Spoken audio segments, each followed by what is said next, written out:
when I worked in an agency, we wrote this build-up story that leads to a gag that makes everyone laugh and smile while thinking about my product. And I spent months of improving that end gag, and we spent most of the production money on that end gag. No one watches the end gag on YouTube commercials. And in research we did about our YouTube ads, after 15 seconds, 86% of the people already skipped our ads. That's almost that's almost like lecturing to a half-empty room, in a way. You like gradually have people leaving your lecture in a YouTube ad. So think about the most impactful messages you want to convey in the first 5 seconds before they can skip the ad. That's why I started talking about me, by the way. Lastly, the summary. One last chance to ask questions. Okay. Oh, sorry. Yes. Watch which commercials, they all start with week that create a stunning website. Exactly. And then Everyone heard the? No. Okay. So I'll let you finish and then. so how does that, I mean, can you run us like almost, I guess, everyone who knows the commercial on YouTube? How does that apply to the system? Okay. So the question is that the Wix commercials always start with you need a website, want to do it yourself, or with Wix you can build a professional website, etc., etc. All kinds of permutations of basically saying the same things within the first 5 seconds. So we pay around $4 million a month on media. We mostly buy impressions. Impressions are expensive, and we want to make sure that every cent we spend on impression is media that we actually get ROI from. So we make sure that we tell the entire story within the first 5 seconds. And it used to be you can do it yourself because our main marketing message was Wix is easy. And now we focus on saying stuff like you can create a professional website or create a website for your business, and stuff that are more into our marketing plan these days. And that's the first 5 seconds. Within the first 15 seconds, we introduce the website, so the fact that you can choose a template, and a prime feature. I'll talk about something that wasn't in this presentation at all. It's called discoverability.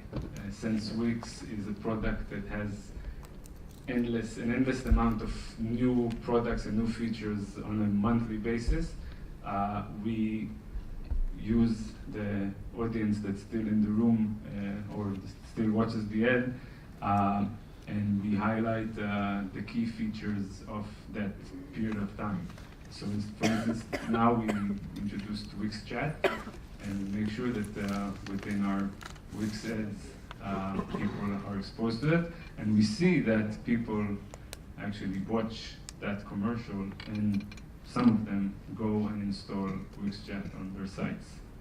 Does that answer your question? Or do you want what happens after 15 seconds? Yes. Sorry.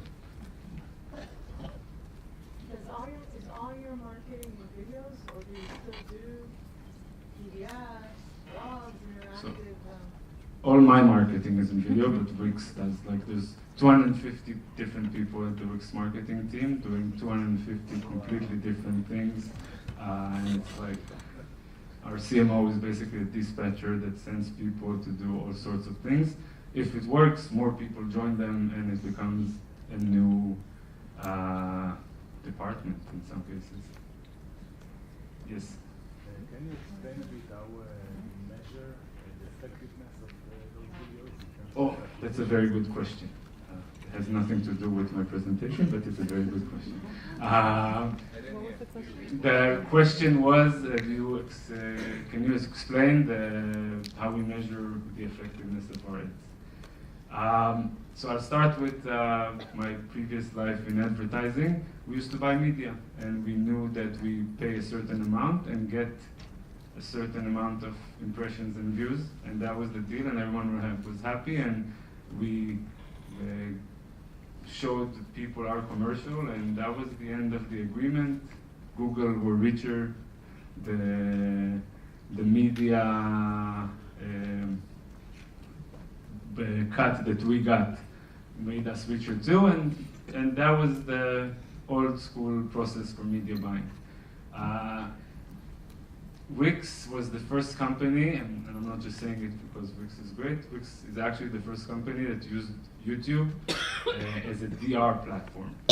So while other companies, DR is direct response. So while other companies bought media and looked at engagement and at click-through rates to just like traffic and very old school way of measuring things, we looked at every ad group that we targeted. They got a pixel on their browser.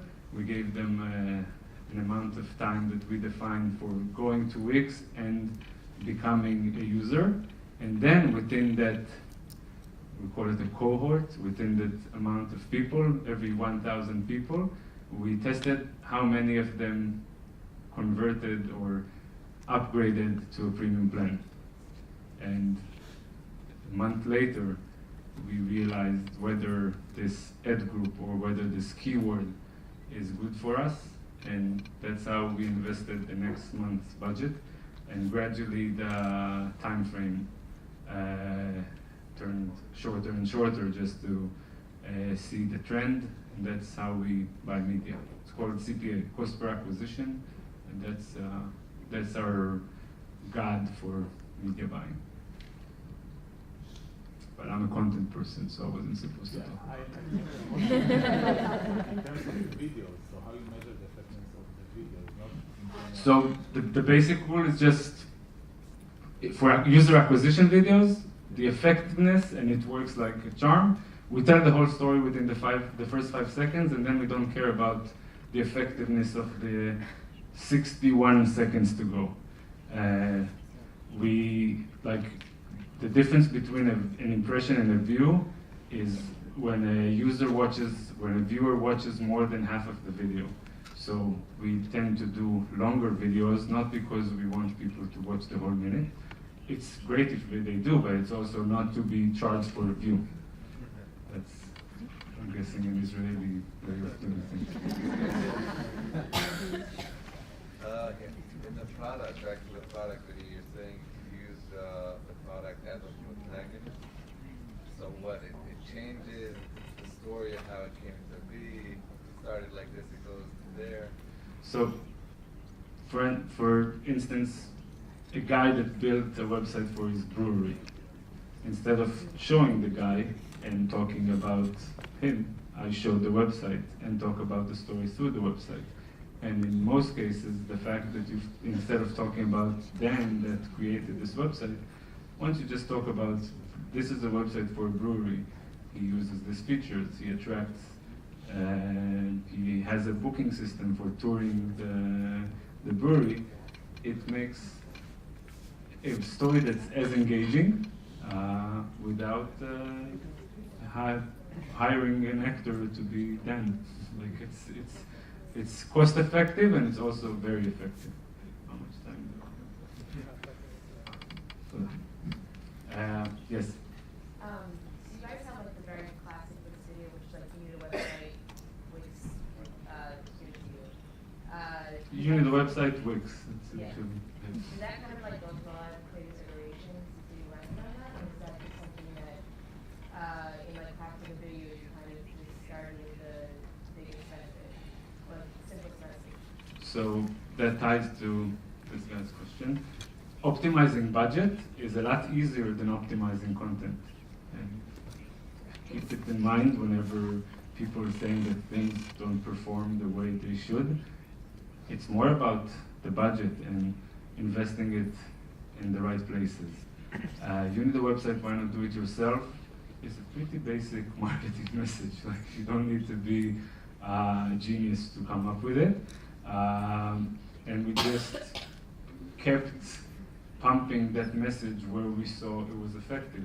And after a while, when people were fed up with us pumping it for 2 years, we hired Carly Kloss and we paid her to basically say, you need a website, why not do it yourself? But in a more fun and pretty way. And then when people send us hate mail and created videos about how much they hate Carly Kloss, we hire the next guy. And it's just a matter of coming up with fresh creative, but still, if you have a formula that works, like if it's not broken, why fix it? That's basically it. We do a lot of optimization, most of it when it comes to budget, and like highlighting the right content and the right features, but our main marketing messages are always the same.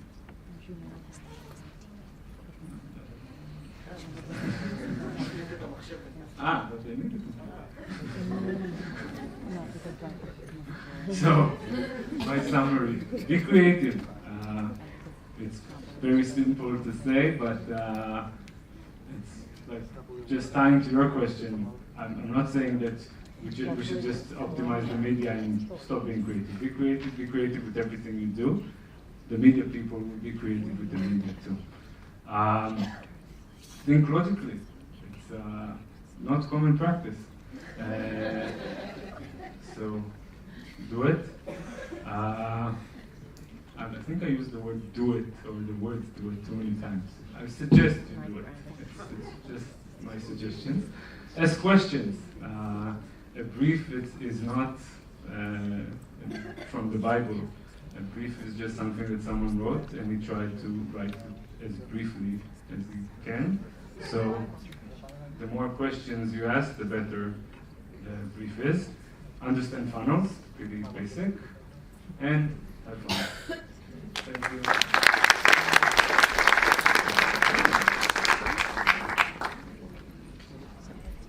One more time, big round of applause for Elad. That was amazing. Thank you for answering all those questions. All right, I want everybody got a pen or a computer in front of you? I'm going to time it. So there used to be this thing called an elevator pitch, right? We had the whole elevator ride to get it across, right? Now we have 5 seconds.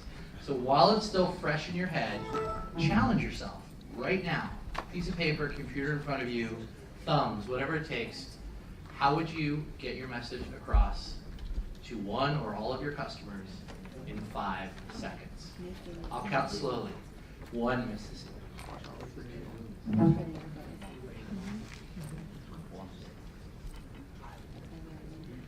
I think that's a test we can all take back with us to our team, to our CEOs, to our investors, to our marketing crew. That was a really powerful learning. Thank you, Elad. That was awesome. So we learned a little bit about how to talk about your brand quickly. Our next organization, who I think has built a phenomenal brand globally, really quickly, is Our Crowd. And we're going to welcome Eric Brand from Our Crowd to come up and tell us how he did it.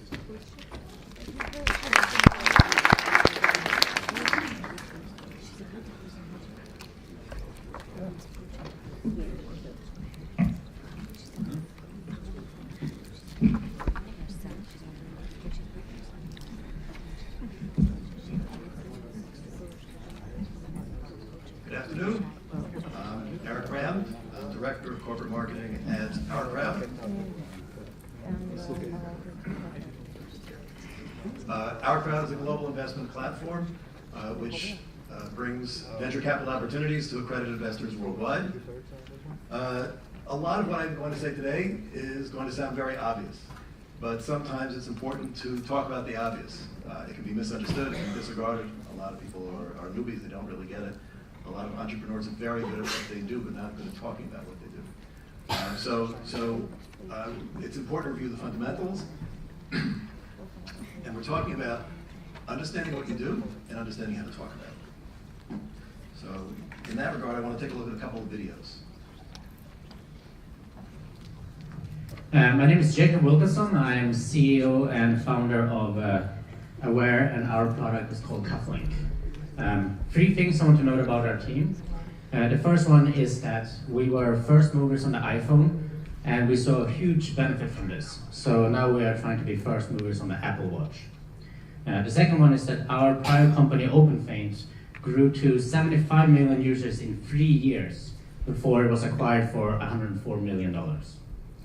The third one is that we have been working the last 18 months on solving a single problem: how to make communication better on your smartwatch. Does anybody know what his company does? No. He talked a lot about features of the company and how much money they make, and something about a smartwatch, but we don't actually know what he does. About halfway through his talk, he finally gets to it. There's another example.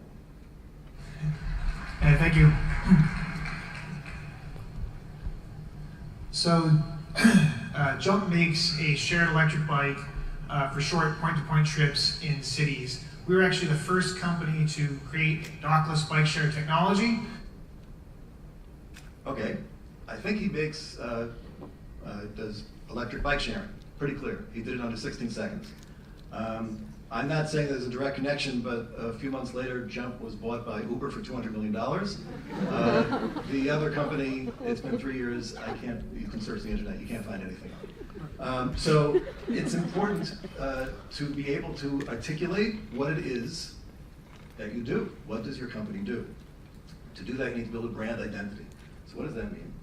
A brand identity is the sum total of associations that people have with your organization. An organization could be a nonprofit, it could be a startup, it could even be an individual. The idea is, what is it when they hear about you? What do they think of? And a strong brand identity is going to have immediate, specific, positive associations. I say brand identity rather than brand. It's a little amorphous because a lot of people, when they talk about brand, are talking about graphical branding. In other words, what your logo is, what the colors are in your event, how your website looks. So this is brand identity. In other words, what it is that is central to what you do that nobody else does and that somebody would be interested in. Okay, so the reason that this is important is manifold. First of all, that the people that you care about, in other words, your potential investors and customers, partners, coworkers, anybody that you're involved with, they need to know who you are and what they're dealing with. I know that sounds, again, obvious, but a lot of people miss the obvious. It helps you stand out from the competition. If you can really define what you do that's different from what other people, then it's going to make you distinctive. Finally, if you have really done it correctly, it will sound professional. And if you sound professional, people will think you're professional. Sometimes, for some beginning companies, you have to fake it till you make it. So all that is very fundamental. It is the foundation for all your marketing communications, because if you don't, you can have wonderful videos, and you can have wonderful articles, and you have a wonderful website, you can have wonderful business cards, and you can have all sorts of wonderful things. But if none of them are properly representing your value proposition and why people should be interested, then you're spinning your wheels. So brand identity has a lot of different aspects. It's really all the touch points. All the touch points are an opportunity for people to get a feeling from your company. That's everything. It's your website. It's what your website looks like.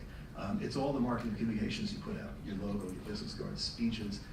It's even how the phone gets answered, what the person says, and even whether it gets answered. All these things are creating associations for the people that you deal with your company. So it's all important, but we're going to focus here on the core of that, and that's your core message. In other words, a defining single sentence in a few paragraphs on what it is that you do.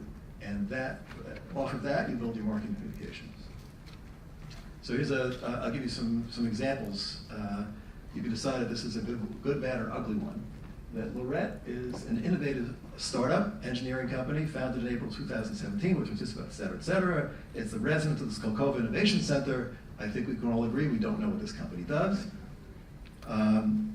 they have, I got this, by the way, off of, there was a startup competition a few years ago. And this is their boilerplate. This gives a little more information about their experience and something about sending images from space. So we know there's somewhere in that sector, but it still doesn't tell us what it is they do. And one of the very common problem is that people talk about, they get very excited about things that they're able to do, about their team, and the fact that they're with the Skolkoco Innovation Center. But if nobody knows what that is, then nobody's going to care. So you're just wasting people's time and wasting your own time. Another example, this was off a brochure, and it took me a while to figure out what the company did. I looked on the inside front cover, there's no boilerplate in terms of what the company does. So this is the closest I could get. On the back cover, this doesn't tell you what they do. And then they have a second paragraph that still doesn't quite tell you what you do, but I think it has to do with temporary tattoos. And there, if you